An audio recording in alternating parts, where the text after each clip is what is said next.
හරි ස්ක්‍රීන් එක හිර වෙනවා.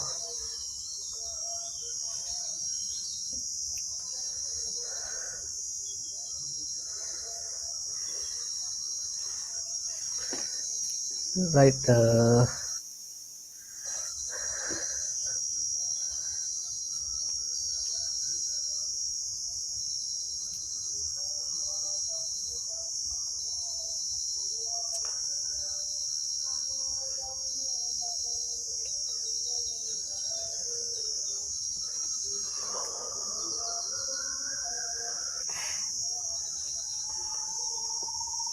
හරි එතකොට අපි බලමු පළවෙනි ක්‍රමය දැන් ඒකේ පොතුවලු ගැසීම කියලානේ කියන්නේ. ඔයාලා දැකලත් ඇති සමහර විට ওই වැටවල් වලට අර කම්බි කටු ගහපු තැන් වල එහෙම මේක නිරීක්ෂණය කරන්න පුළුවන්.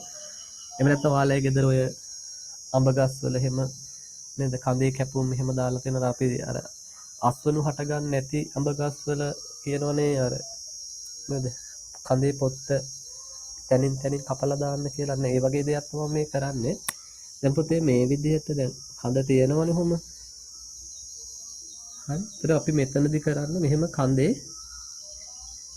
පොතු වලයක් කපලා අයින් කරනවා.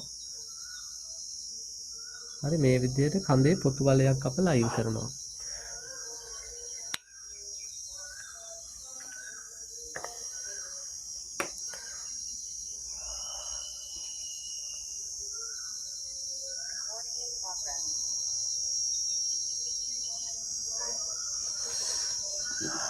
හරි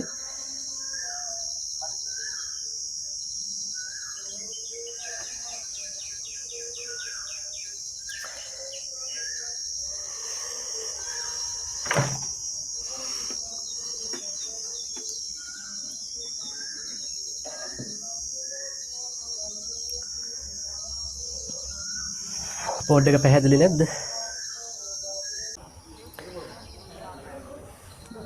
මෙතෙන්ට එමු. එතකොට මම කිව්වේ පුතේ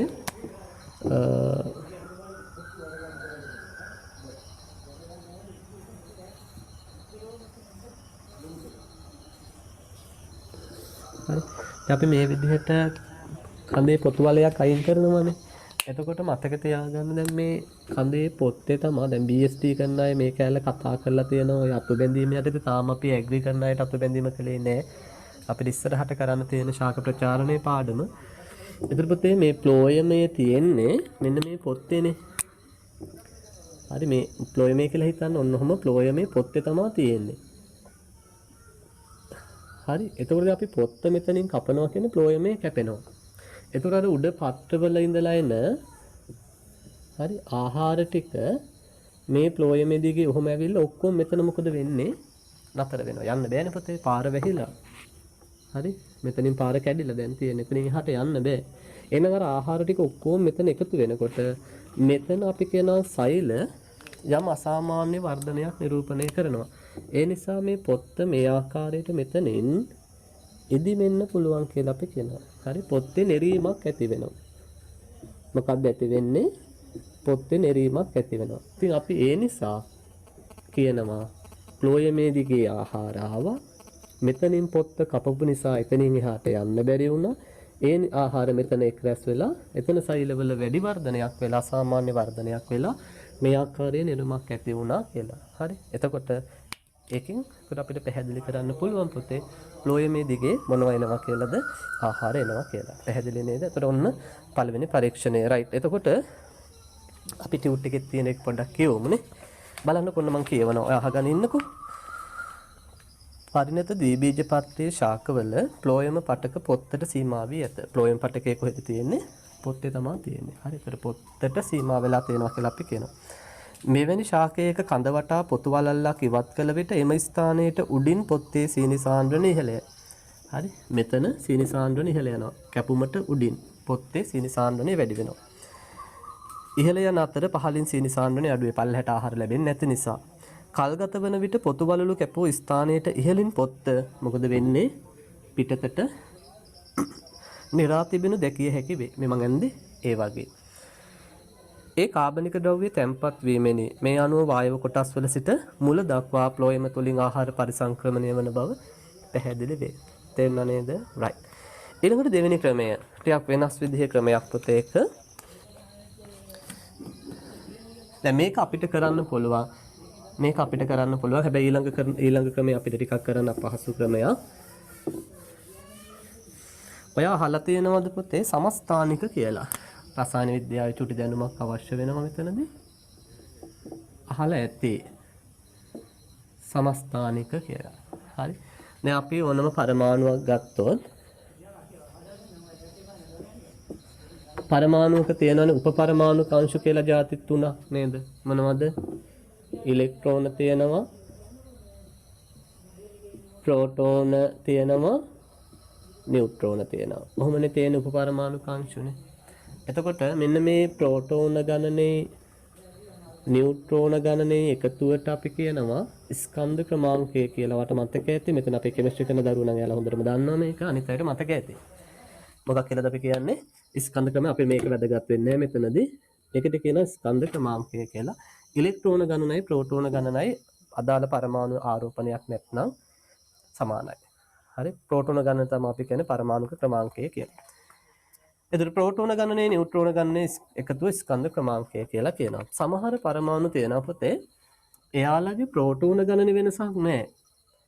හැබැයි නියුට්‍රෝන ගණන වෙනස් වෙන අවස්ථා තියෙනවා. පැහැදිලිද? ප්‍රෝටෝන ගණන වෙනස් නැහැ.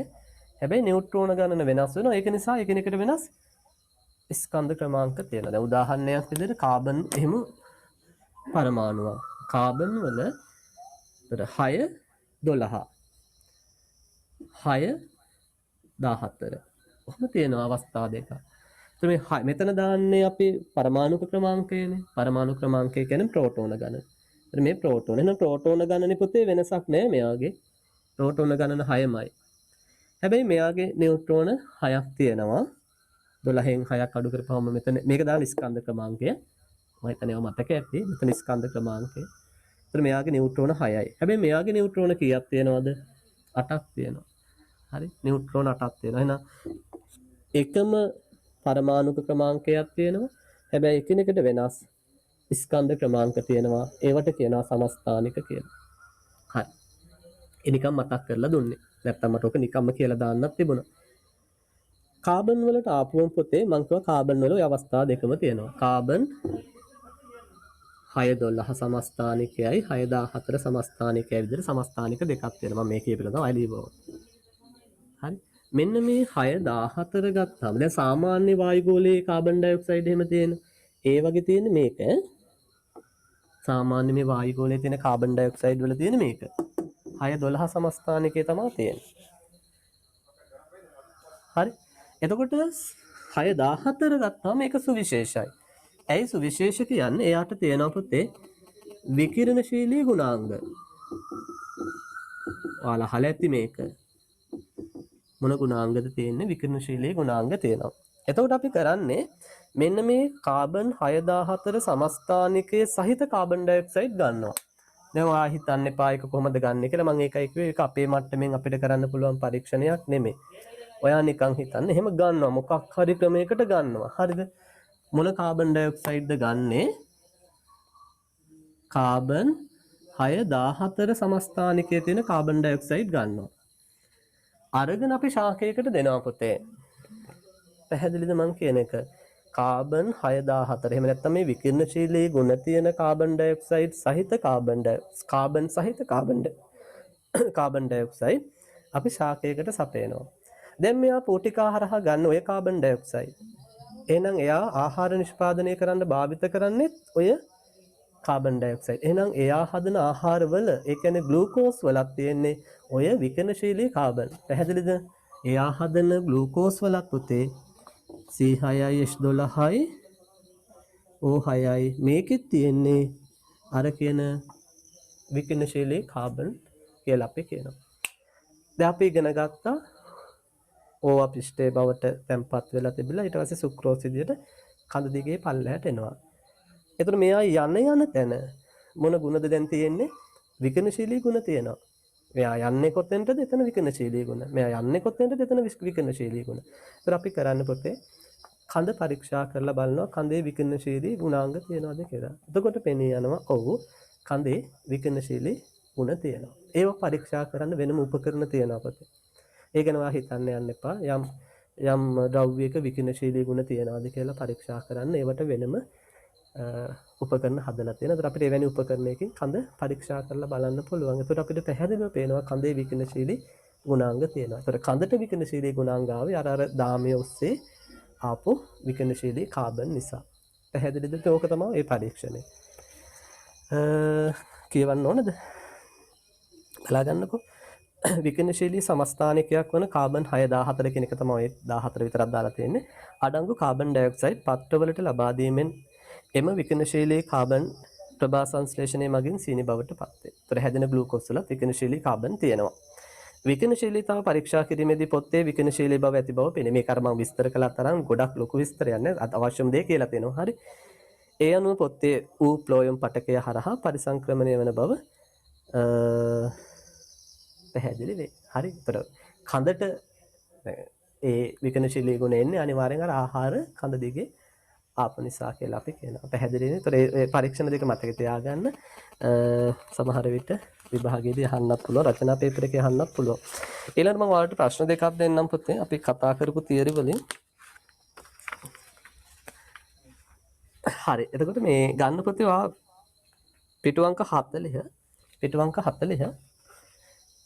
පිටු අංක 40 ප්‍රශ්න අංක 11 12 ප්‍රශ්න අංක 11 12 පිටු අංක 40 ප්‍රශ්න අංක 11 12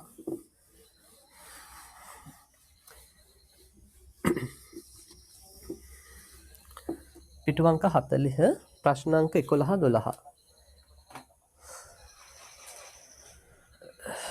විනාඩි සමහරට කරලත් ඇති කරපු අය මට උත්තරේ වන්න කරපු නැති අයට විනාඩි 4ක් දෙන්න කරන්න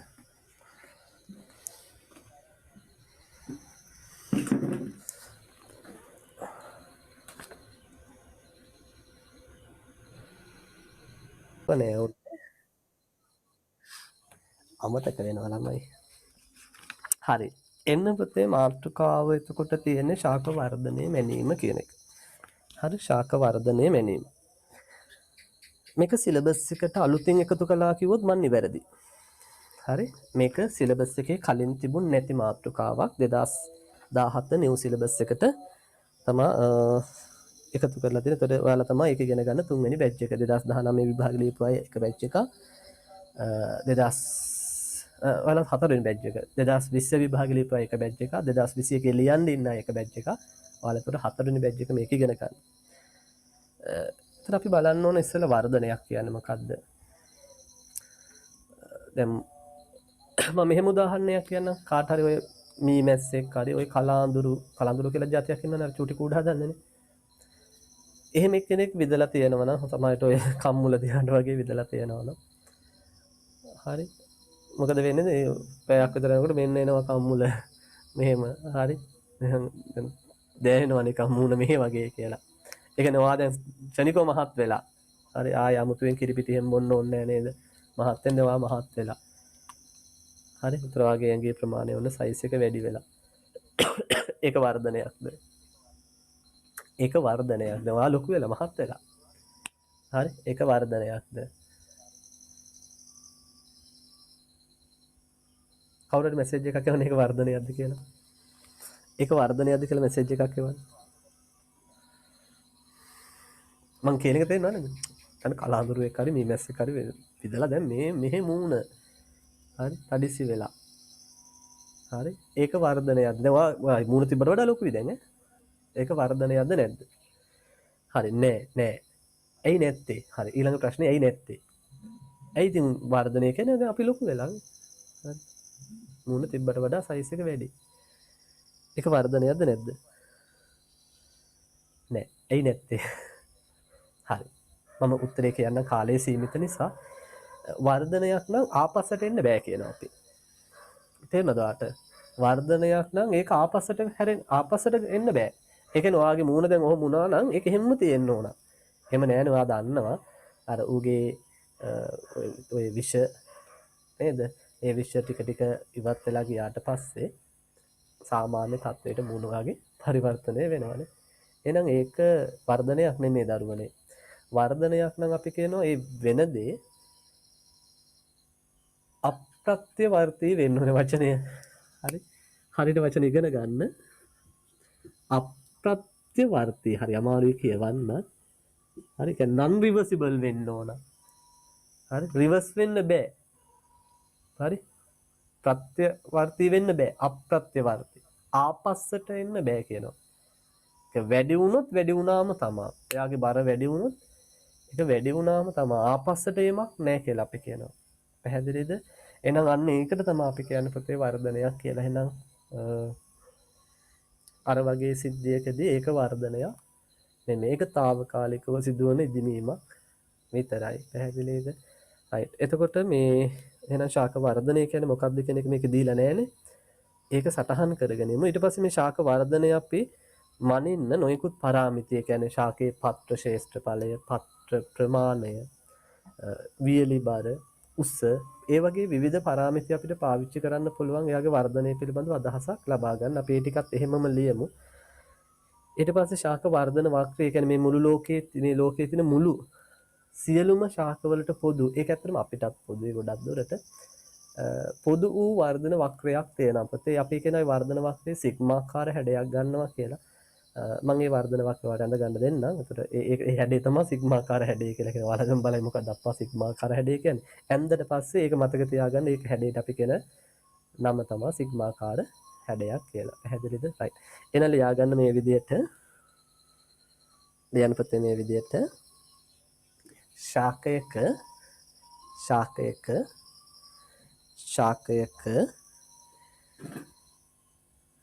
පිටුවංක 20 උඩම සමහර අය දන්නෙත් නැතුව ඇති. ඔන්න පිටුවංක 20 උඩම තියෙනවා ශාක වර්ධනය කියලා. ඒක ලියන්නේ ශාකයක සෛල විභාජනය හා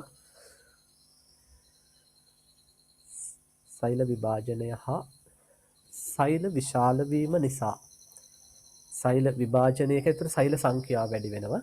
සෛල විභාජනය හා සෛල විශාල වීම නිසා. ඒතර සෛලයේ සයිස් එක වැඩි වෙනවා. සෛල විශාල වීම නිසා.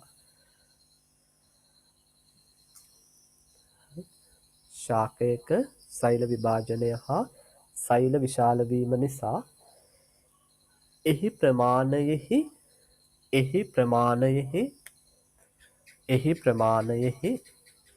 පරිමාවෙහි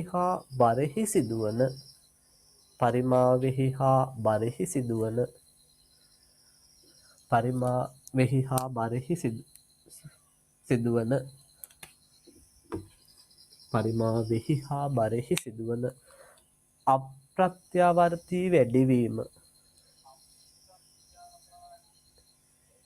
කැඩි කැඩි දැහෙන්නේ අප්‍රත්‍යවර්ති වැඩිවීම.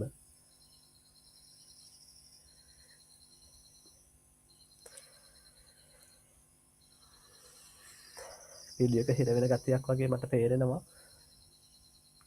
අප්‍රත්‍යවර්ති වැඩිවීම.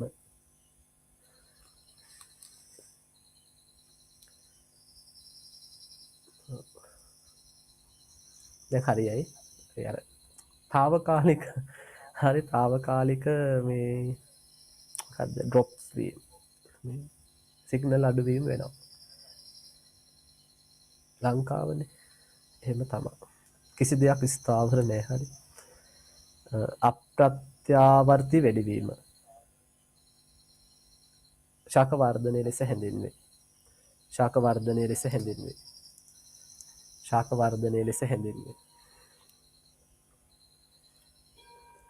පැහැදිලිද? එතකොට සෛල විභාජනය සහ සෛලවල ප්‍රමාණය වැඩිවීමෙන් ශාකයේ ප්‍රමාණය පරිමාව බර අප්‍රත්‍යවර්ති විදිහට වැඩි වෙනවා නම් ඒකට කියන්නේ ශාක වර්ධනය කියලා. ඊළඟට මම කියපොත් මේ ශාක වර්ධනය මනින්න අපි නොයෙකුත් වර්ධන පාරාමිතින් පාවිච්චි කරනවා. නේද? අපේ වර්ධනය මනින්න ගොඩක් දුරට බර සහ උස ওই දෙක මනින්න අර ත්‍රිපෝෂ පොතේ එහෙම ලකුණු කරනවානේ ওই ටික. ඒ වගේ තමයි. හරි. ලියන්න පළවෙනි එක ශාකයේ උස. හරි අංක 1 කියලා තියෙන්නේ ශාකයේ උස. 2 ශාකයේ පරිධිය. කඳේ පරිධිය වගේ මනින්න පුළුවන්. ශාකයේ පරිධිය. 3 පත්‍ර සංඛ්‍යාව. 4 4 අතු සංඛ්‍යාව number of branches අතු සංඛ්‍යාව ඊළඟට පත්‍ර ශේෂ්ඨඵලය ඒක අපි මයින විදිහේ කතා කරනවා මේකේ පත්‍ර ශේෂ්ඨඵලය leaf area කියන එක පත්‍ර ශේෂ්ඨඵලය ඊළඟට තව එකක් ලියන්න ඕන පොතේ ඉඩ නෑනේ අංක 6 දාගන්න ශාකයේ වියලි බර ශාකයේ වියලි බර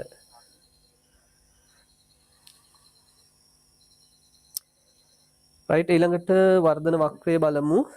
එතන මම කිව්වා සියලුම ශාකවලට පොදු වූ වර්ධන වක්‍රයක් අපිට කතා කරන්න පුළුවන්. ඒක සිග්මාකාර හැඩයක් ගන්නවා කිව්වා. දැන් අපි බලමු මොකක්ද සිග්මාකාර හැඩය කියලා.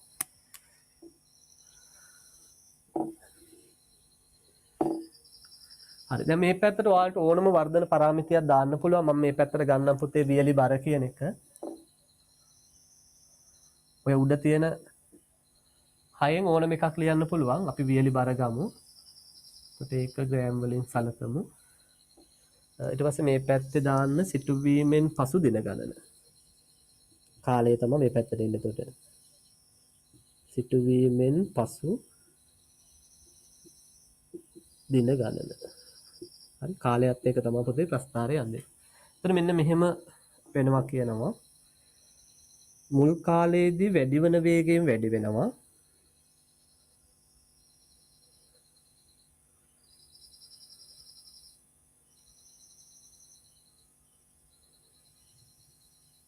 හරි ඊට පස්සේ ටිකක් ඒකාකාර වේගයකින් වගේ වැඩි වෙන කාලයක් තියෙනවා. හරි ඊට පස්සේ අඩු වෙන වේගයකින් වැඩි වෙන කාලයක් තියෙනවා. ඊට ඇත්තටම වර්ධනය මෙහෙම නියත වීමක් වෙනවා වැඩි වෙන්නේ නැහැ. හරි දැන් සාමාන්‍යයෙන් දැන් මං ගත්තාම මගේ වර්ධනය දැන් ඇත්තටම නතර වෙලානේ තියෙන්නේ. හරි මෙතනින් එහාට දැන් බොහෝ දුරට උස යන්නේ නැහැ බොරු කියන්න ඕනේ නැහැනේ. හරි මීට වඩා උස යන්නේ නැහැ. ඒතර අඩි 5යි අඟල් 5කට වගේ කිට්ටු වෙන්න ප්‍රමාණයක් තියෙන්නේ මම හිතන්නේ. 5ත් 4ත් වගේ ප්‍රමාණයක්. එතනින් එහාට ඇත්තට වැඩි වෙන්නේ නැහැ දැන්. මගේ වර්ධනය නතර වෙලා තියෙන්නේ. දැන් වයස සාමාන්‍යයෙන් අවුරුදු නේද? ඔය 25 වගේ පැන්නාම හරියට ඒ වර්ධනය බොහෝ දුරට නතර වෙනවා. දැන් මේ ටිකේ පොඩ්ඩක් මහත් වෙලා ඒකට ඒක తాවකාලිකයි. හරි. දැන් මම මේ දවස්වල මහත් වෙලා ඉන්නවා. මේ ඇත්තට මේ ෂර්ට් එකේම අත ගොඩක් ඉරයි දැන්. මේ සමහර ෂර්ට් අඳින්නත් බෑ.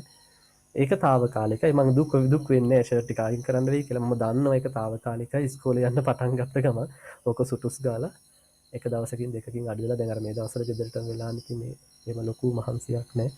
ඒකට හොඳට කනවා බොනවා නේද? 3 වේලක් කනවා. ඊට පස්සේ අතර මැද්දේ අය මොන හරි කනවා. අහුවෙන ඒවා කනවා. දැන් ඉස්කෝලේ ගියපුවම ක්ලාස් ගියපුවම එහෙම නෑනේ. හරියට තේ එකක්වත් සමහරට බොන්න අවස්ථාවක් නෑ ක්ලාස් ගියපුවම. ඒක නිසා එතකොට අර වර්ධනය එහෙම වෙන්නේ නැහැ. දැන් මේක වර්ධනයක් නෙමෙයි ඇත්තටම. චුට්ටක් මහත් වෙලා කියලා මටත් තේරෙනවා. බඩත් ටිකක් ඇවිල්ලා වැඩිපුර. අත් දෙකත් චුට්ටක් හිරයි වගේ ෂර්ට් වල. ෂර්ට් වලින් තමයි ඒක මයින්න පුළුවන්. වෙන ඉතින් එහෙම විශේෂයෙන් දැනෙන කාරණයක් නැහැ. නමුත් ෂර්ට් අඳිනකොට තේරෙනවා මොකක්ද වෙනසක් පේනවා කියලා. හැබැයි පැහැදිලිව මේක වර්ධනයක් නෙමෙයි. ඒක తాවකාලිකව සිදුවන මහත් වීමක් පමණයි. ඒක අහපස්සට ගහනවා දවස් දෙකකින් ගහනවා ඉස්කෝලේ යන්න පටන් ගත්ත ගම. හරි ආයෙ සාමාන්‍ය තත්ත්වයට පත් වෙනවා. පැහැදිලිද? එතකොට ඒක වර්ධනයක් නෙමෙයි කියන එකයි මම කියන්නේ. හරි. එතකොට දැන් අපි මෙන්න මෙතන ඉන්නේ. අපි සහ බොහෝ දුරට දැන් ඔයාලා වුණත් තව ටිකක් වර්ධනය වෙයි සමහර විට. සමහර විට එතනින් එහාට වර්ධනය වෙන්නේ නැති වෙයි. අවුරුදු 20 පයින්නවා කියන්නේ බොහෝ දුරට ඒ උස යන එක එහෙම එතනින් එහාට කොට විශේෂයෙන් උස යන එක. හරි දැන් බර වැඩි වෙන එක නම් සමහරට ටිකක් වෙනස් වෙන්න පුළුවන්. උස යන එක නම් ඔය අවුරුදු 20 22 වගේ වුණොත් තීරණය වෙලා ඉවරයි ගොඩක් දුරට. එතනින් එහාට උස යන්නේ නැති සමහර අය කියනවා ඉතින් ඔය බාර් එක්සර්සයිස් කරපුවම කාටියක් උස වැඩි කරගන්න පුළුවන්. යම් ප්‍රමාණයක සමහරට හැකියාවක් තියෙවි. හැබැයි ඒ උස වැඩි වෙන සීමාවක් තියෙනවා. එතනින් එහාට ආයි වැඩි වෙන්නේ නැහැ බොහෝ දුරට. ඒක තමයි මේ වක්‍රය මෙන්න මෙතෙන්ට අපි ඇවිල්ලා ඉන්නේ. දැන් මම මගේ හැම එකක්ම වගේ මේ වක්‍රය මෙතන ඉන්නේ. හරිද? මෙතන ඉන්නේ. එතනින් එහාට බරවත් උසවත් වැඩි වෙන්නේ නැහැ බොහෝ දුරට. පැහැදිලි බර වැඩි වෙයි తాවකාලිකව අහපව ඒක රිවර්ස් එකට එනවා. හරි දැන් මේ දවස්වල මන්න සමායයට 65ක් විතර බර ඇති. හැබැයි සාමාන්‍යයෙන් මගේ බර වැටෙන්නේ 60ක් 62ක් විතර වගේ 62ක් විතර වගේ වැටෙවි. දැන් 3ක් විතර ඕන වැඩි වෙලා ඇති. ඒතර ඒක ආපස්සට එනවා ඉස්කෝලේ යන්න පටන් ගත්ත ගමන්. හරි. ඒ ඇති කතන්දර. එතකොට මේ නේ ඔයාලට තේරුම් ගන්න ඕන. ඒ කියන්නේ මේක මෙහෙම හැමදාම වෙන්නේ නෑ පුතේ. එක තැනකට ආවට පස්සේ එතනින් එහාට වැඩි වෙන්නේ නෑනේ. හැබැයි සමහර විට මෙහෙම වෙන්න පුළුවන්. මතක තියාගන්න මේක මෙහෙම වෙන්න පුළුවන්. හරි මේක මෙහෙම වෙන්න පුළුවන්. උදාහරණයක් විදිහට අපි ලෙඩ වුණොත් එහෙම හරි සමහර විට ආපස්සට එන්න හැකියාව තියෙනවා. නේද? දැන් මම අසනීප වෙලා කන්න බොන්න එහෙම නැත්නම් කා ගන්න බැරුව මොනවා හරි ඒ වගේ ලොකු අසනීපයක් වුණා කියලා හිතන. ඒතර මම නේද ආපස්සට යනවා. එතකොට මේක මෙහාට එන්නත් පුළුවන්. පැහැදිලිද? අපි එහෙම විශේෂ තත්ත්ව අමතක කළොත් සාමාන්‍ය මෙන්න මෙහෙම වෙනස් වෙනවා කියනවා. මුල් කාලේ වැඩි වෙන වේගයෙන් උඩ බලාගෙන යන්නේ. උඩ බලාගෙන යනවා කියන්නේ වැඩි වෙන වේගයෙන් යන්නේ. ඊට පස්සේ ඒකාකාර වේගයෙන් වගේ යනවා මේ. ඊට පස්සේ බිම බලාගෙන යන්නේ නේ. ඒක තේරුම් ගන්න ඕනම් ප්‍රස්ථාරයක දැන් මෙතන මේ හැමෝටම සිද්ධ වෙනවනේ කෘෂි ආර්ථික විද්‍යාවෙම ඉගෙන ගන්න 13 වසරට ගියාට පස්සේ ඒ වගේ ප්‍රස්ථාර එහෙම තේරුම් ගන්න ඒක වැදගත් හරි.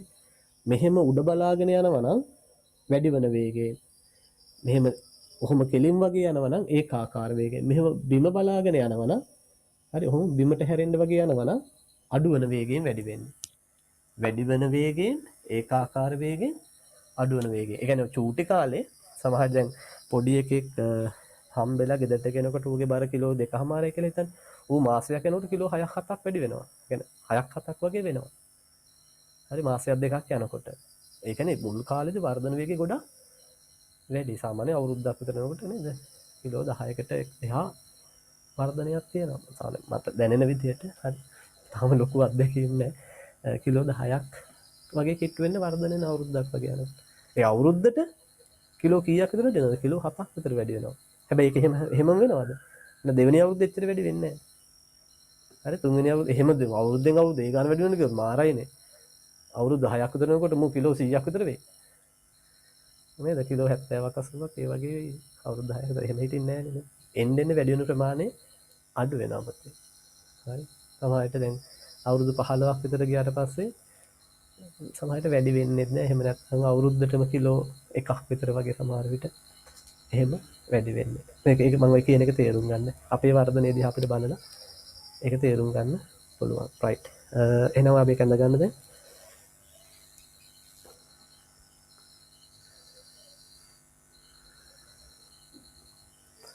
ඒක කඳ ගන්න පුතේ.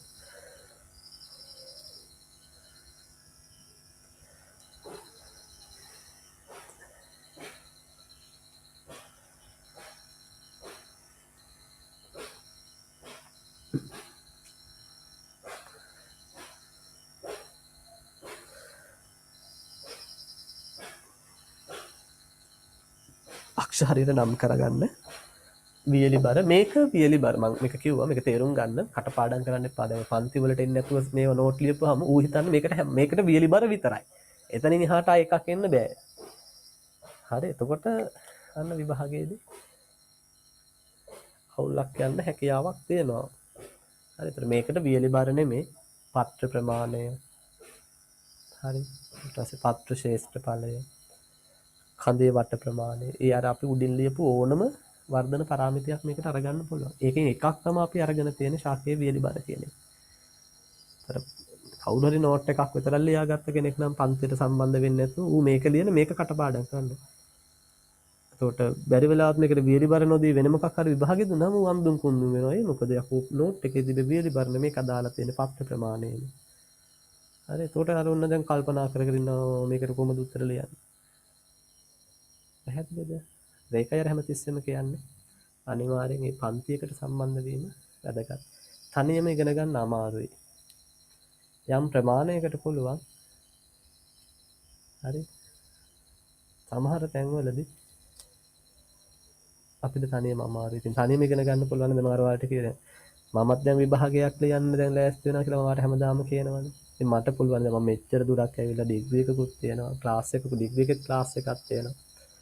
ස්කූල් ටීචර්නුත් දැන් අවුරුදු ගාණක් කරනවා ළමයින්ටත් උගන්වනවා. ඉතින් මම ගුරුවරයෙක්. මට පුළුවන් විභාගෙට ඒකට මේ මම මුකුත්ම නැතුව ඒ කියන්නේ මට තනියම පාඩම් කරලා යන්න බෑ. එහෙම කරන්න බෑ. හරි මම විතර නෙමෙයි අපේ ක්ලාස් එකට විදුහල්පතිවරු හැමෝම හරි සම්බන්ධ වෙනවා. හරි. ඒකට හේතුව එහෙම අමාරුයි තනියම ඉගෙන ගන්න. හරි ගුරුවරයෙක්ගේ මඟ පෙන්වීම ඒක සම්බන්ධව අත්දැකීම් තියෙන කෙනෙක්ගේ අපිට සහාය ගන්නම වෙනවා. හරි ඒක නිසායි අපි ගුරුවරු වෙලත් ආපහු නේද පන්තියකට ගිහිල්ලා ඉගෙන ගන්න. හරි තනියම ඉගෙන ගන්න ගියොත් ඒක යම් ප්‍රමාණයක් කරගන්න පුළුවන්. හැබැයි ඒක තැනකදී සමහර විට අපිට හිර වෙනවා. හරි. මොකද ඒ විභාගය ගැන අපිට අත්දැකීමක් නැහැ. හැබැයි මම ඒ විභාගයටත් අවුරුදු ගාණක් ඔන්න පන්ති වගේ කරන ගුරුවරයෙක් නම් මට ඒකට මුහුණ දෙන්න පුළුවන්. මම දන්නවනේ ඒතර විභාගය මෙහෙමයි කියලා. මට එහෙම විශේෂ අත්දැකීමක් නැහැ නේද? හරි. මම ඔයාලට කියන්නේ ඔයාලා දැන් මේක උගන්වලා හොඳ අත්දැකීමක් තියෙන ළමයෙක් වගේ නම් ඔයාලට 아무තෙන් පන්ති එන්න අවශ්‍ය නැහැ. හරි. ඒකට ඔයාලට නෝට් එකක් බලලා මේ ගේම ගොඩ දා ගන්න පුළුවන්. හැබැයි අද ළමයෙක්නේ මේ ගැන ලොකු අවබෝධයක්වත් නැහැ නේද? එතකොට අනිවාර්යෙන්ම ඔයාලට සිද්ධ වෙනවා ගුරුවරයෙක්ගේ මඟ පෙන්වීම ගන්නම. සමහර අය මේ කතා කරලා නෝට් එහෙම ඉල්ලනවා. ඉතින් මම කියනවා පුතේ නෝට් එක අරන් ඔයාලා පාඩම් කරලා යමක් කරගන්න පුළුවන්. හැබැයි පුතේ ගුරුවරයෙක්ගේ මඟ පෙන්වීම ඕන. ඔයා දන්නේ නැහැ ඔයගේ සමහර තියෙනවනේ ඔයා කටපාඩම් කරයි කිසි තේරුමක් නැතුව සමහර වචන එහෙම. දැන් ඔය සමහර උගන්න පුළුවන් වෙනුත් අහනවනේ අප්‍රත්‍යවර්තී කියන්නේ මොකක්ද කියලා. මම මේ දැන් මෙච්චර උගන්නලා වචනේ තේරුමක් පැහැදිලි කරලා අවුරුද්දක් විතර ගිහපම ආය අහනවා අප්‍රත්‍යවර්තී කියන්නේ මගේ ඉන්න හොඳම ගෝලයක් ඇහුවා කියන්නේ. 2021 ඉන්න හොඳම ගෝලයා. හරි හොඳම ගෝලයා. සුපිරියට වැඩ කරනවා. ඉතින් කතා දෙකක් නෑ. මටත් අභියෝගයක්. පුරු කියන්න ඕනේ නෑනේ. සමහර ලාවට මටත් අභියෝගයක්. ඒ තරම් වැඩ කරනවා. ඒ නිසා මමත් සමහර තැන් මේ අවුරුද්දේ මාරු විදිහට අප්ඩේට් වුණේ සබ්ජෙක්ට් එකේ මටත් හොයන්න උනා ඉන්ටර්නෙට් එකේ එහෙම ගොඩක් දේවල්. මොකද මට වඩා ගවේෂණශීලී ඒ ළමයා ගොඩක් කරුණු හොයනවා. රයිට් පාස් පේපර් එහෙම ඔක්කොම කරලා තියෙන්නේ. ආයේ කොහේ හරි චුට්ටක් වැරදීමක ඉගෙනුවොත් ඒක පාස් පේපර් එක තිබ්බොත් අනිවාර්යෙන් අහු වෙනවා. හරි ඒ වගේ අඩුපාඩුවක් කරලා තිබුණොත් ඒකත් අහු වෙනවා. ඉතින් මේ එහෙම අය ඉන්නවා ඉතින්.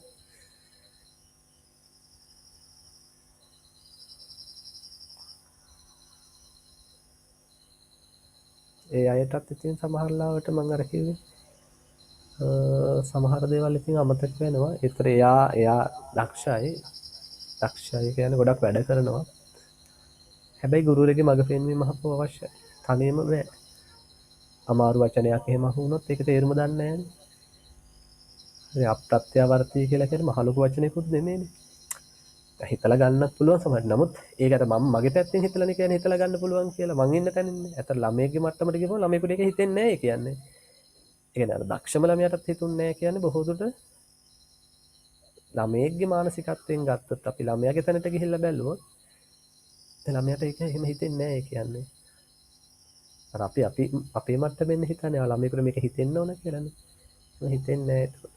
අපි ලේසි කියලා කියන පේපර්ස් ළමයිට අමාරු වෙන්නේ ඕකයි. අපි කියන මේ පාර නම් පේපර් එක පත්ත ලේසි ඕන ළමයිට ලකුණු නැහැ. ඒ අපි අපේ මට්ටමින් බලලා සමහරට ලේසි කියලා කියන නිසා වෙන්නේ නැති ළමයාට මේ පේපර් එකත් අමාරු වෙනවනේ. රයිට්. කැස්සකුත් ආවා. තුරු ප්‍රස්ථාරයන් දනේ. ඊළඟට බලන්න ශාක වර්ධන දර්ශක කියලා මාතෘකාවක් දීලා තියෙනවා පුතේ. අපි තව චුට්ට වෙලාව නම් ගිහිල්ලානේ. අපි 7:00ට නතර කරමුද? කමක් නැහැ නේ. හරි ශාක වර්ධන දර්ශක දෙකක් දීලා තියෙනවා මෙතන. ඒ කියන්නේ වර්ධන දර්ශක කියලා කියන්නේ වර්ධනයේ මනින ක්‍රමවේද. හරි. දෙකක් තියෙනවා. එකක් අපිට මනින්න පුළුවන් පුතේ භෝග වර්ධන වේගය කියන එක. crop growth rate කියන එක. අපි කෙටියෙන් කියන එක CGR කියලා. හරි. crop growth rate CGR. ඊළඟ පත්‍ර ශ්‍රේෂ්ඨඵල දර්ශකයේ leaf area index LAI ගිය අවුරුද්දේ 2020 ව්‍යුහගත පේපර් එකේ ප්‍රශ්නයක් මේ LAI වලින් අහලා තිබුණා. චුටි ගණනය කිරීමක් එක්ක එතකොට මොකද්ද භෝග වර්ධන වේගය කියන්නේ පුතේ? භෝග වර්ධන වේගය කියන්නේ එතකොට වේගයක් ගැන කතා කරොත් ඒක කාලයත් එක්ක සම්බන්ධයිද නේ? එහෙනම් අපි බලනවා යම්කිසි හරි ඒකීය කාල සීමාවක් තුළ අපි හිතමු සතියක් හරි මොකක් හරි. ඒ වගේ යම්කිසි ඒකීය කාලයක් තුළ ශාකයේ සිදුවුණු වර්ධනය. කියන්නේ ගොඩක් දුරට අපි බලන්නේ මේ වියලි බර කොච්චර වැඩි වුණත් අපි වර්ධනය කියලා මෙතන ප්‍රධාන වශයෙන් ගන්නෙ ශාකයේ වියලි බර කොච්චර වැඩි වුණාද ඒකීය කාලයක් තුළ. හැබැයි මෙතනදී අපි වර්ගඵලය පිළිබඳවත් අදහසක් නැත්නම් වර්ගඵලය පිළිබඳවත් සලකා බැලීමක් කරනවා. හරි. ඒතර අපි මෙතනදී ඒකීය කාලයක් තුළ ඒකීය වර්ගඵලයක තියෙන ඒ භෝගවල සිදු වුණු වියලි බරේ වැඩිවීම තමයි අපි කියන්නේ පොතේ භෝග වර්ධන වේගය. ඒකීය කාලයක් තුළ ඒකීය භූමි ප්‍රමාණයක තියෙන භෝගවල වියලි බරේ සිදු වුණු වැඩිවීමට අපි කියනවා මොකක් කියලාද? නැත්නම් වියලි බරේ සිදු වුණු වෙනස කියන්නත් පුළුවන් අපිට වැඩිවීම හෝ වෙනස අපි කියනවා භෝග වර්ධන වේගය නැත්නම් growth rate CGR කියලා කියනවා. පැහැදිලිද? ඒතර වාගේ එහා පැත්තේ ටියුට් එකේ තියෙනවා ඔකේ අර්ථ දැක්වීම ලියන්න අපි ඒක ලියාගෙන ඉමු. ඒකීය කාලයක් තුලදී ඔතේ ලියන්න මම එතනින් ඒ කියන්නේ ඔය දෙක පැහැදිලි කරලා නතර කරන්නම් අදට. ඊළඟ දවසේ ඉරිදා අපි ඊටු ටික සාකච්ඡා කරමු. ඒකීය කාලයක් තුලදී ඒකීය ශේෂ්ඨඵලයක්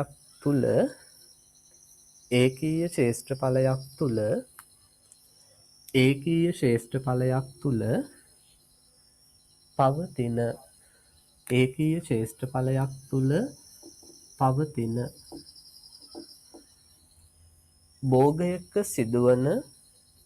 භෝගයක සිදුවන